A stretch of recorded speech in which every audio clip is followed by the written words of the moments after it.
Welcome to the Feed for Speed podcast. I'm your host, Don Weatherwax, and owner of Sports Nutrition to Go, where our mission is to build a better athlete by optimizing every stage of growth, health, and athleticism through sports nutrition that best fits the athlete, specifically between the ages of 6 to 18. Today, my guest is Faith Duncan. She is wonderful. We have been working for over the last couple of years. Welcome. Hi, it's great to be here. I'm excited to talk food. I know, huh? But before we get started, I just want to do a little housekeeping.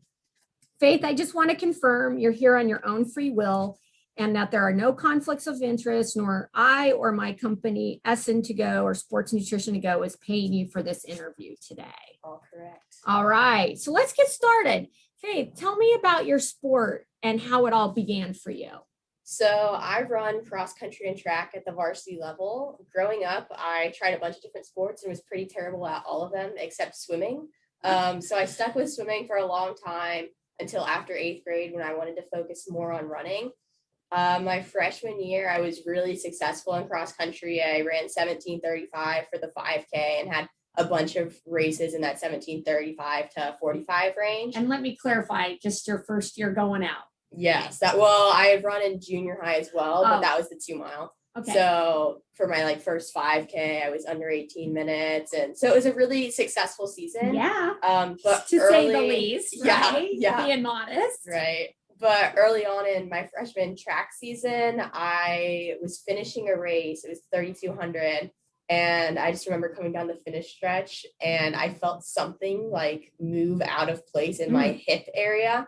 And I knew the second I crossed the finish, I was just like, okay, this is it. Season's done. I just had this deep down feeling that it was bad. I couldn't weight bear on it. And it ended up being an avulsion fracture in my pelvis. Sounds painful. Yeah. By saying it out loud. After that, it definitely took a while to get up and running again, so to speak. How long?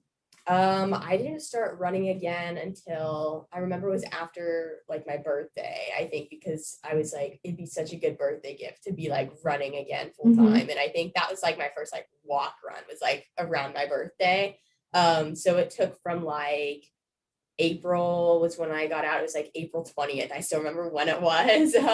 And then it was July 5th or 6th, probably, when I was able to start running again. And then soon after, it was August, I had this terrible pain in my foot, which ended up being a stress fracture. So that put me out for my sophomore cross country season. So I started swimming again. And that's actually when I started working with Dawn to correct the nutrition piece. So that's what led you my way, right? Yeah, that's how Two stress fractures later. Yeah. Well, the one wasn't the stress fracture. Oh, but either way, it was still a fueling related issue.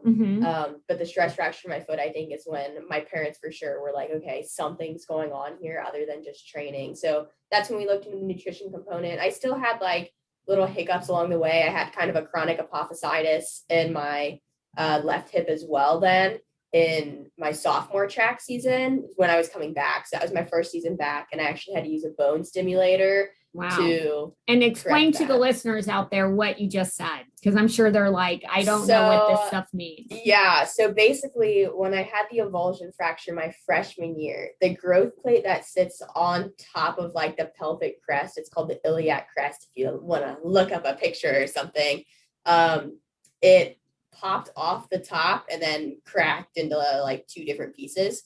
And they told us that because of how it was cracked, it wouldn't seal down properly. But they were pretty sure it would kind of settle and find a new place. It didn't, basically. So when I started running again my sophomore year, all the muscles and stuff in that region were pulling at it in different weird ways. And so it was really painful. Oh, wow. From my understanding, it doesn't seem like it could have done a whole lot of damage to it because it was already broken, obviously, but it was just really painful to run on still and was constantly inflamed in that area.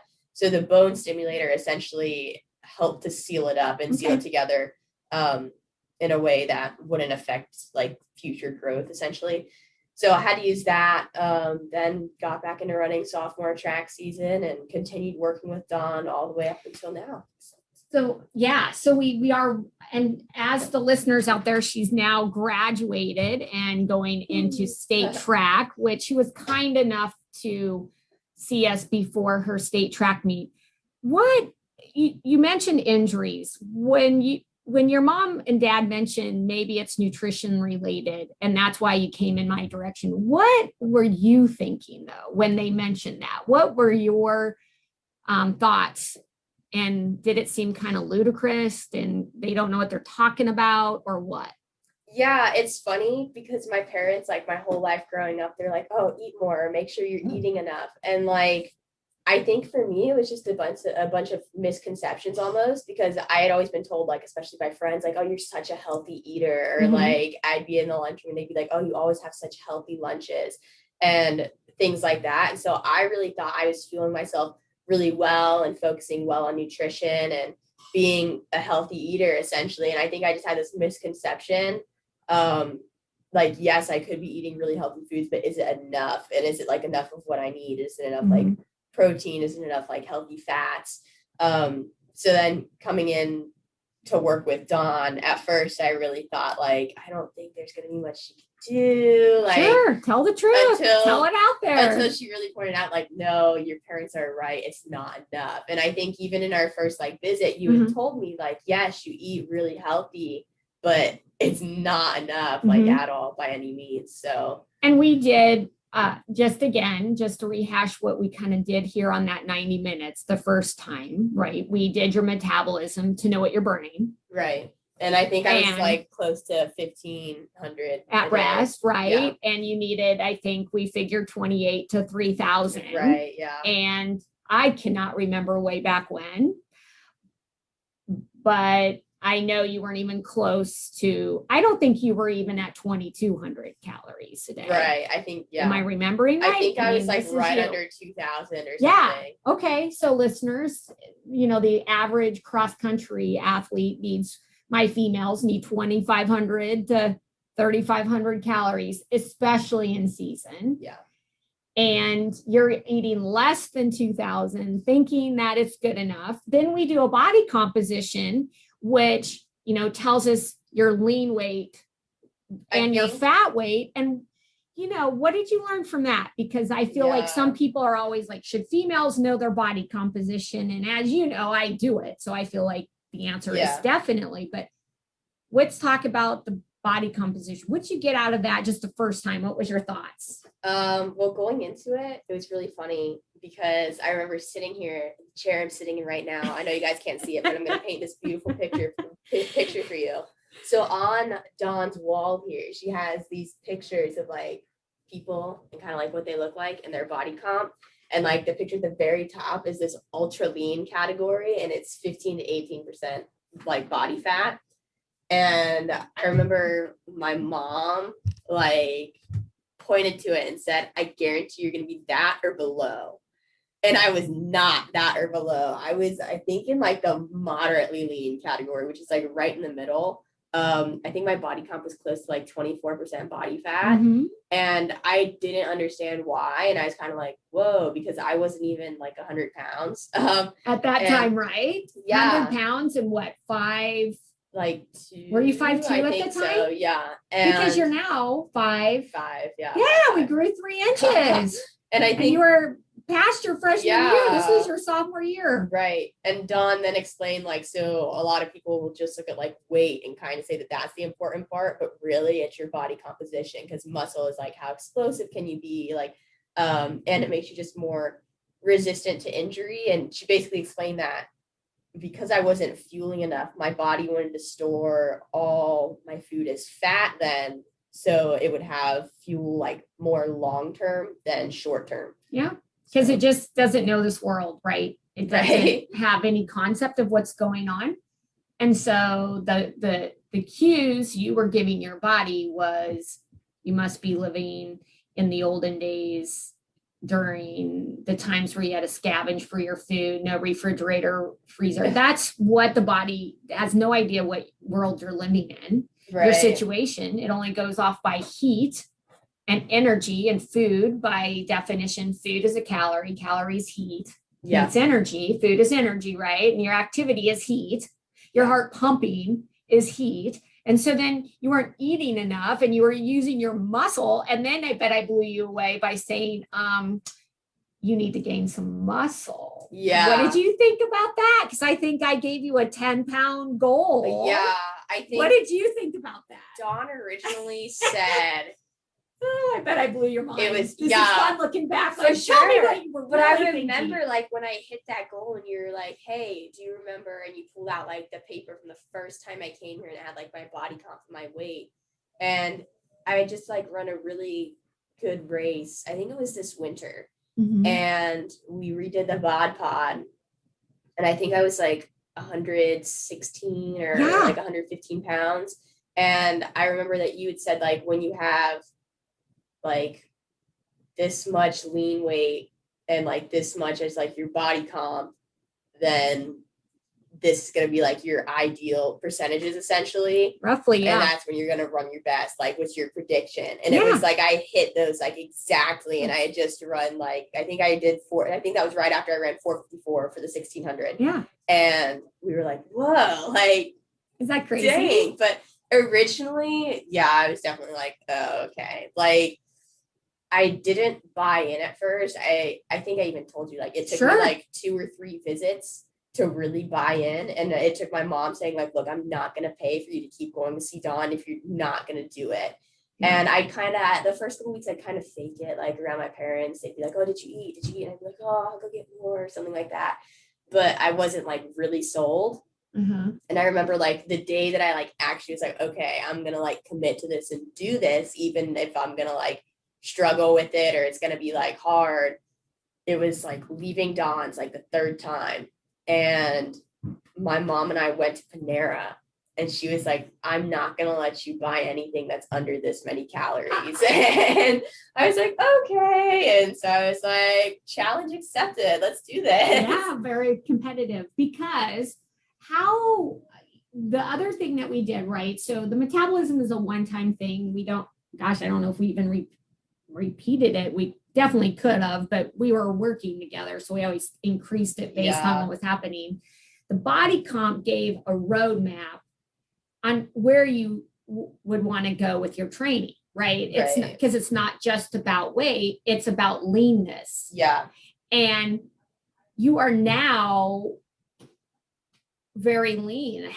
Do you want to share? I don't want to put you on the spot. Do you want to share where your body fat is right now compared to where we were roughly 24% a couple of years ago? Yeah, we haven't checked it here in a while. Yeah. But I think one of the big things was our school, like our cross country program had always done some like kind of like more basic strength and like mobility stuff, like some resistance band work. But I actually added in after my sophomore track season when I felt like I was a little more bulletproof and I didn't have as many like bone injuries that season.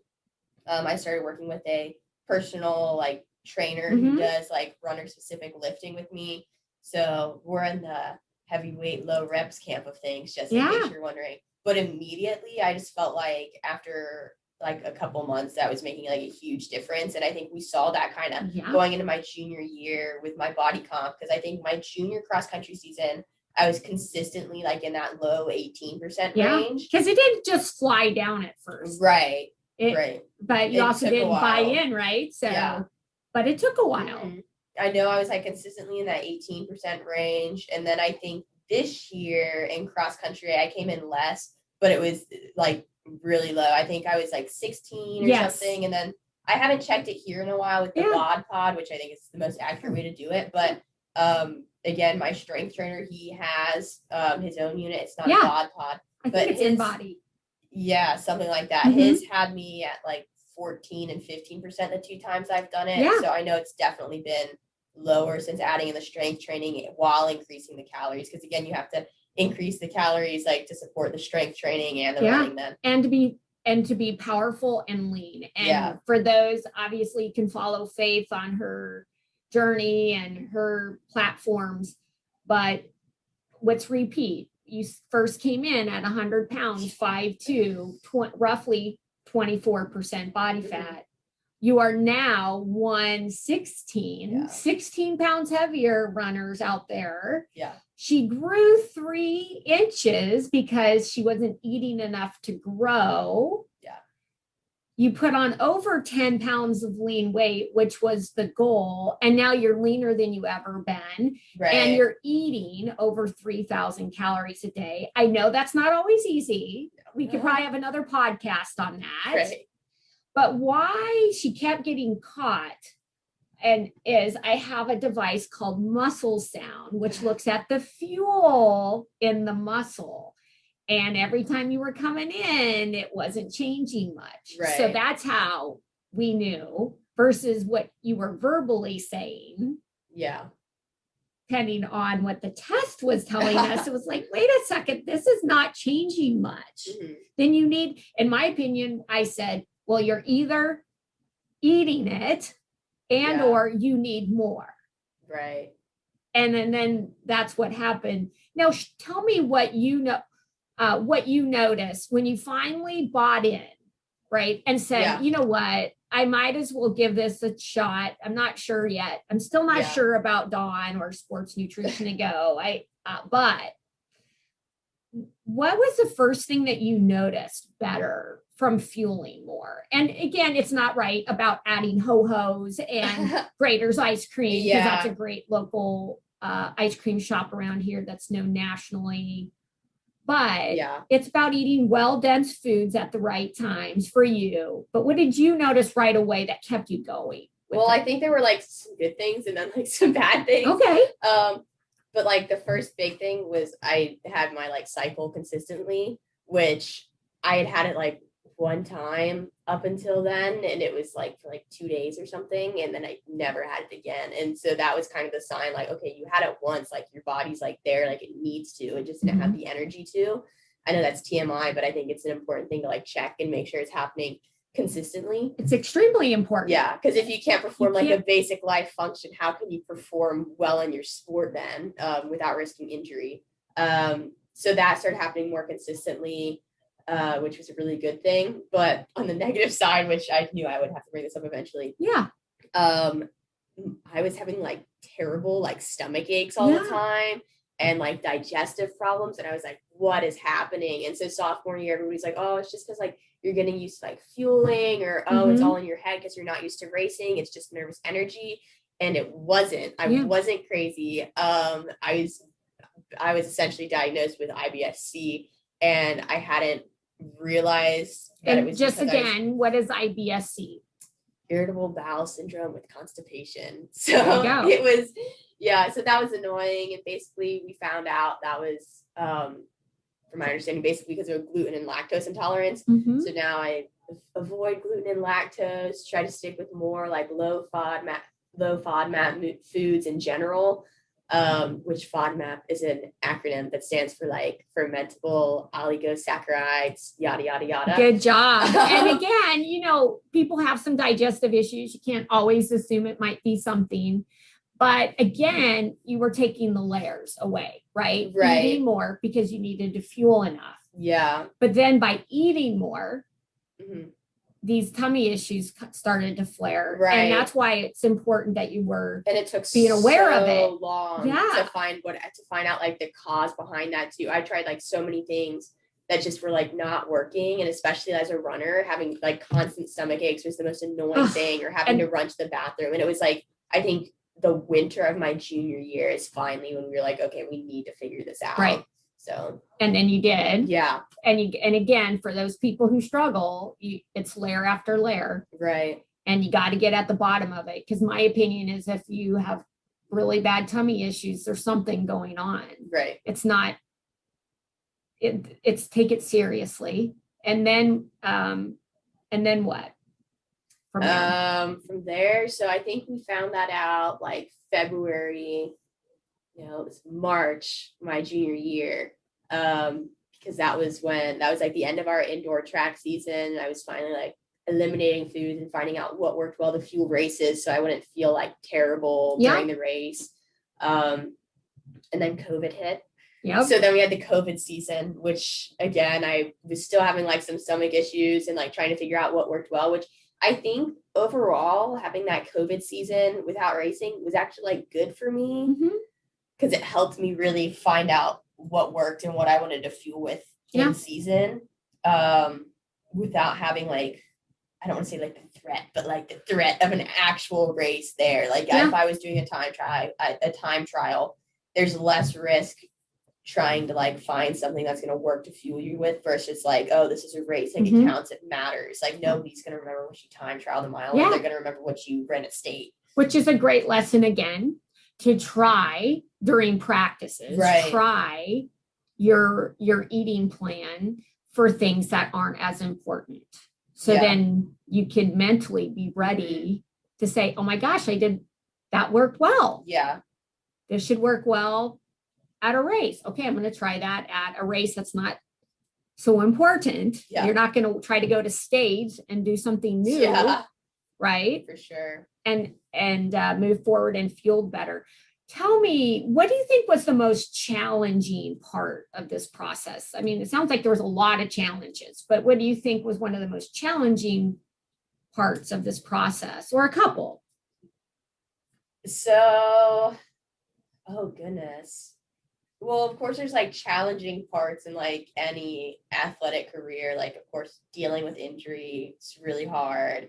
And then this year in cross country, it was a really rough season for me for a lot of reasons. But I think if we're talking fueling specifically, just in this whole journey, I think accepting just like, you need to eat more and doing it. And like knowing that like, it might feel weird and awkward at first, like, but knowing long-term, it's what you need to avoid injury after injury after injury.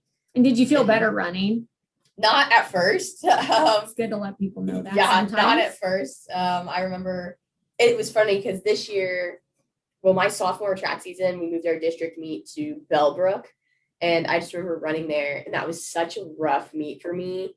And I remember being happy to be running, but also like, I'm not running well this season. So I just remember running and feeling like I was running in mud and just feeling like awful that meet.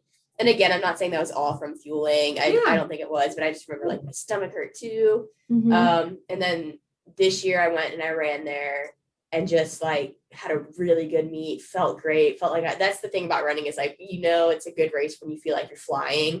And I just felt like I was flying. That's awesome. And I just remembered I finished that meet and like thought back to like how each year my track season has looked different, from being injured freshman year to like the comeback sophomore year to COVID last year to like finally like reaching that like, oh, I feel like I'm flying finally. And I just thought of that and was like, it's here. Yeah. That's amazing. Yeah. It's been a lot of ups and downs, but you keep going. Yeah.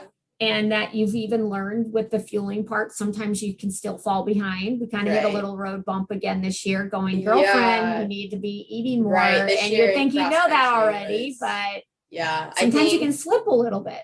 For sure. You didn't slip all the way back, but it was funny. Slipping, just as so you know out there, might be she needs 3,500, but she's eating 3,000.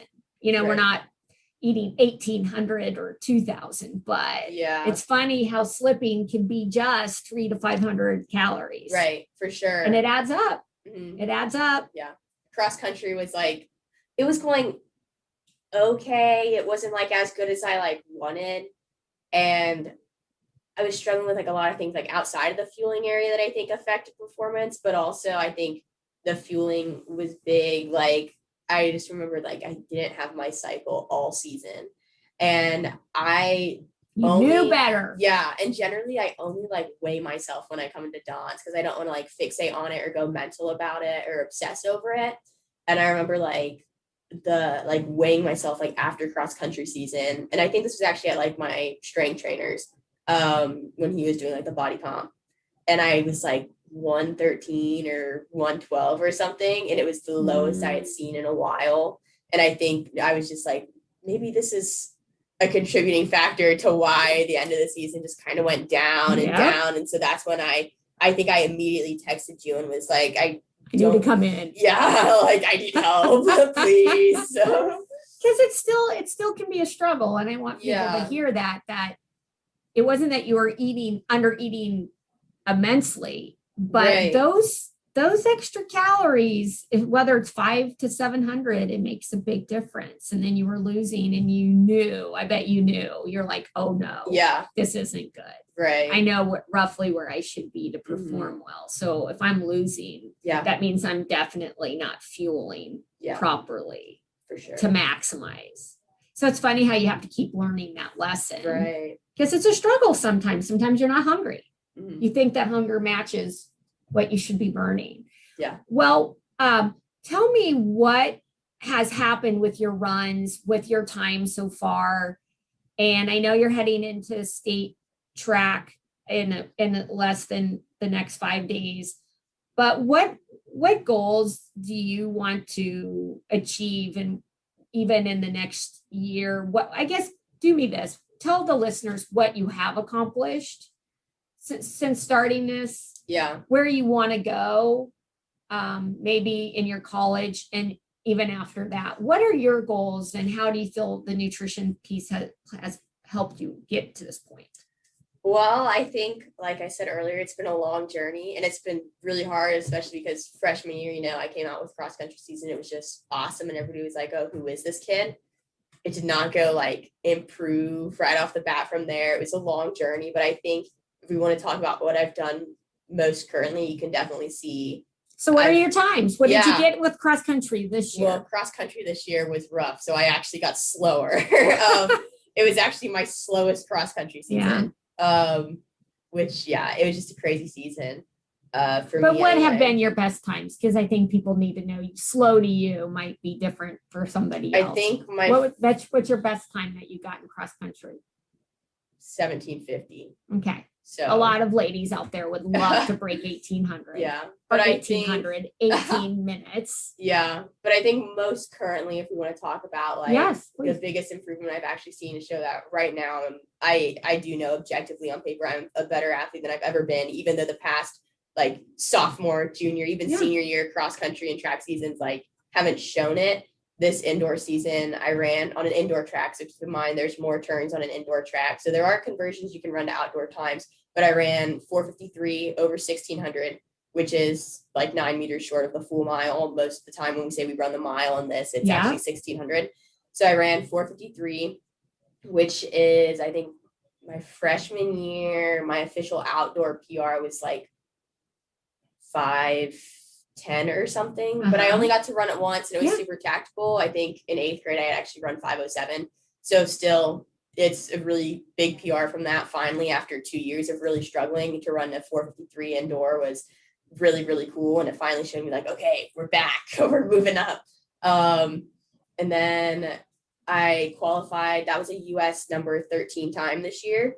I qualified for the Adidas Indoor National Meet at Virginia Beach, which was awesome. I got to run the full 2 mile there and the full mile. And what did you run? I ran 10:42 for the full 2 mile and 4:57 for the full mile. So the mile's a little bit off of what I wanted, but converting to the 3,200, which again is what we in Ohio will consider the 2 mile. Yeah. It converted to a 10:38, which would have been a PR as well. Nice. And again, that's indoor. So I was happy with that. I placed top 20 in both events. I believe I was 11th in the 2 mile. So I was really happy with that. And by the end of the season, I was a little bit beat up. I had a little bit of illness thing. So to still go and run those times was to show I am. You're on track. I am there. And what did that do? Because you've always had lofty goals. But what's your next step? What's ahead of you after graduating? Well, where are we off to? We graduated a couple weeks ago, but we're still in track season now. So we got state meet this weekend. So my team actually qualified in the 4x800 meter relay, where I've only done a couple open 8s in my entire running career. I think I've only done 3. But I have my fastest split was a 2:14. Which was at our regional meet where we qualified, which is a huge PR, I guess. Oh, yeah. And then I'm also running the 3,200 on Saturday, where right now I'm ranked number 1 going in. I have a time of 10:35 right now for the outdoor season. I'm hoping to lower that. I'm hoping to win. I hope. Finally get one. I know. Finish off. And which is awesome. I mean, all the journey, all the hard work, and knowing how the hydration, nutrition, everything that goes into it. And obviously there's so much more, right? But our purpose today is more on the hydration and the fueling. And what did it lead to you? What college are you going off to? Okay. And how did that happen? I just kind of just a brief summary of your goals. And this was a goal that you had been striving for from the very beginning. You had some big schools you wanted to go to. You wanted to go to college. I always wanted to go to a really big running school. And like some of my dream schools, like it was really funny because in the end, I had like 5 schools picked out that I was talking to, that I was like receiving offers from. And like 4 of them were known as like pretty big, like nationally ranked running schools. And the other one, like everybody's like, really? Why would you go there? My big ones were Furman, Iowa State, Boise State, University of Utah, and Mississippi State. And if you're into running, you probably know Mississippi State does not have the cross country program at the moment that the others do. My final 2 were Mississippi State and Boise State, which Boise State had been like a dream school of mine for as long as I can remember. I was like, it's Boise, it's Idaho, they've got trails, they're awesome at running, they got cool uniforms. But like in the end, I think I had so many conversations with Coach Pat at Mississippi State, who's our like cross country coach there. And I remember when I was starting to see like breakthroughs again, like this winter and stuff. And he had said like, that is not your ceiling. Like, and I remember after like one rough race this outdoor season, I was talking to him, and that's the other thing. It's just like how consistently he's still been in touch, like even after committing and signing. And he told me, he's like, just remember, like, I didn't recruit you because of how fast you are now. I recruited you because of how fast I know you're going to be in 4 years and 3 years, heck, even next year. Nice. And so that just really, every time I talk to him, he really just reminds me like, yeah, this is why I chose this school. So off to Mississippi State, we got some good recruits this year. I really think we're going to be a force to watch even this year in cross country. There's no doubt, because you know what? You're going to bring a force yourself, because you know so much awesome knowledge that you're going to spread to the team. I want your listeners to know that your goals don't stop in your mind, as far as I remember, at college. Correct. What's your like past? What is past college? Where are you at right now? It could change. But what have you always said to me, where you know, to me, it's never stopped at college. I've always wanted to run professionally. Like since 7th grade, I started running, but 8th grade was when I knew like, yeah, this is what I want to be really good at. This is what I want to do. Like, I can't picture myself like doing a job or going into work on a Monday. Like I'd rather go to the track, the Oval Office. And that hasn't changed, has it? Yeah. And it's funny because I even talked to Coach Pat about this once on a phone call, and he was saying like, and he's like, I don't think professional running is the big goal you have out there, because there's more to that. It's not like when you're a professional runner, you've like made it. And he basically explained, he's like, I feel like talking to you, it's you just want to find out how good you can be. And it's like, just knowing that's going to take you to that pro level, or how far you want to go with that, you know? And so I think my big goal is just finding out how good I can be, and that's professional running. Great. If that's Olympics, heck yeah, let's go. Yeah, especially now we have the Olympics coming up. So Olympic trials, that's awesome. And I've seen that trait with my athletes who they have big goals early. And you're already looking at what you have to do to get to that point. Right. And that's a common denominator I have seen with my athletes that want to go at a high level. We know things can change. We know things can veer and take us in different directions, but you're still thinking that. And it's pretty cool that you're going to an awesome college to have. I can't wait to hear how it goes. And it sounds like a really cool program, and great academics for you and the training. Yeah. How fun. So just to finalize, I got to ask you some fun, quick questions. What information and try to just very quickly, what information do you think was the most helpful with us, with what we've done here? If you had to summarize it. I think just beating out the old history and the old beliefs that especially like runners face. Like there's that old school coaching of like, oh, we're going to do weigh-ins and your weight matters, lighter is faster. And just like proving that that's such a misconception. Yeah. And showing like it's your body comp. That's really fueling. what it's about. Yeah. Eating enough. Right. Good For sure. stuff, So right? I think just beating out the old school way of thinking. Love it. Yeah. That's what you need to take to Mississippi, right? That you'll blow their mind and then you'll share the wealth, because I'm sure there's going to be some ladies there that are not eating enough, right? And you're going to fix that. You're going to say, we're eating on this program, my best. Yeah. right? What is your favorite healthy meal or snack? This is really hard.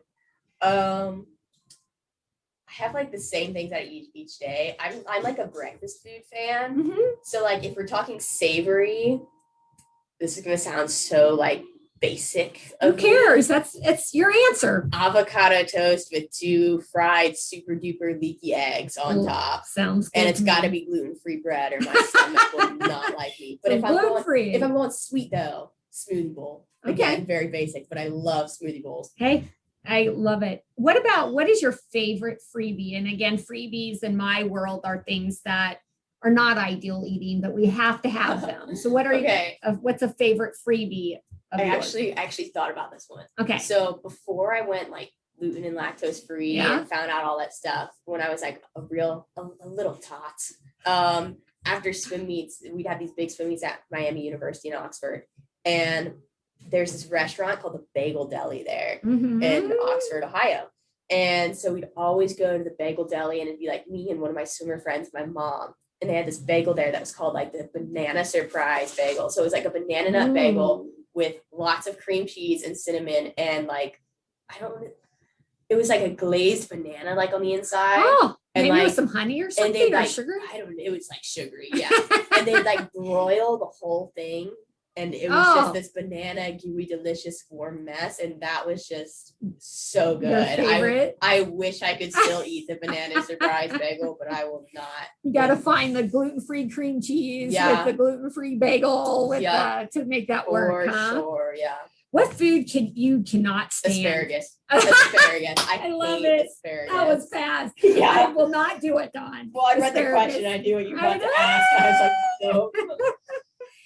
And just, just any advice that you would like to share with the audience, like 1, 2, 3, anything out there you would like to tell your fellow listeners out there? I think in terms of nutrition, it's flipping a switch. You can't do it halfway.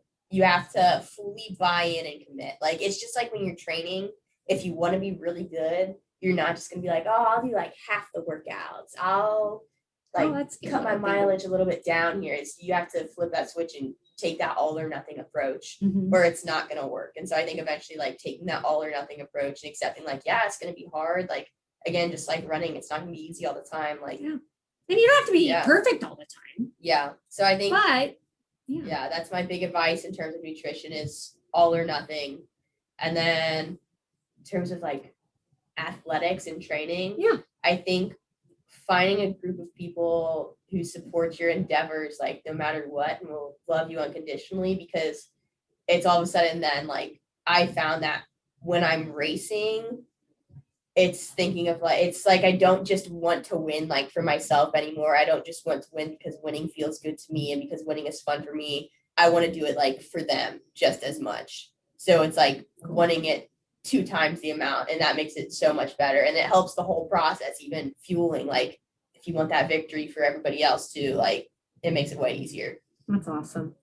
Well, Faith, I can't thank you for your time and being here today and sharing your journey, and I just have to share with you, it's awesome. I love my job, and it's been a true honor working with you over the last couple of years, and I just get so excited because I'm excited for the state, but just where you're going to go and all of the lessons you're learning and how you can spread that good knowledge and just you'll do well in whatever you decide to do, but I sure hope I see you in the Olympics and I'll do an interview during that time. Even, hey, how have you been? What have you been doing? What's going on? The same thing on how we can share this awesome knowledge that you have learned and have. And definitely listen to Faith because she does a lot of posting and things out there. But from me to you, I really have enjoyed this process and learning.